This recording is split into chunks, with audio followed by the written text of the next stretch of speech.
ह्याच्यानंतर रोह्याला जाऊन आम्ही ते टाटा संचलित कौशल्यवर्धन केंद्राचं भूमिपूजन करणार आहे। जवळपास 125 कोटी रुपयाचं ते काम आहे। त्याच्यामध्ये टाटा जवळपास 100 कोटी रुपये देणार आहे आणि 17 ते 20 कोटी रुपये राज्य सरकार त्याच्यामध्ये घालणार आहे। आणि अशा पद्धतीनं इनोव्हेशन सेंटर, इन्क्युबेशन सेंटर असे CIIIT हे सेंटर आपण त्या बाबतीमध्ये उभं करतोय। ह्याच्यातून आमचा सर्वांचा प्रयत्न आहे की तांत्रिक शिक्षणाची गुणवत्ता सुधारणं, भारतामध्ये कुशल मनुष्यबळाची वाढती गरज पूर्ण करणं, CIIIT सेंटर म्हणून या माध्यमातून मनुष्यबळाला नैसर्गिक वातावरणात कौशल्य प्रशिक्षण देणं।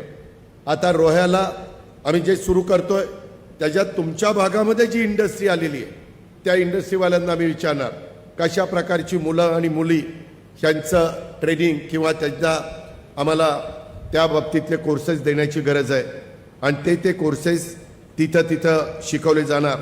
त्या उत्पादन क्षेत्रातील आवश्यक असणारे अभियंते, ऑपरेटर, तंत्रज्ञ, कुशल मनुष्यबळ यांचा तयार स्थानिक पूल आम्ही उपलब्ध करून देण्याचं काम हातामध्ये घेतलेलं आहे। आणि हा रोहामध्ये रायगड जिल्ह्यातील आजूबाजूच्या शहरातील विद्यार्थी तसेच सूक्ष्म, लघु, मध्यम उद्योगांना सदर प्रकल्पाचा फायदा होणार आहे आणि त्याद्वारे आधुनिक प्रशिक्षण मिळाल्यानंतर मोठ्या प्रमाणावर रोजगार निर्मिती होणार आहे।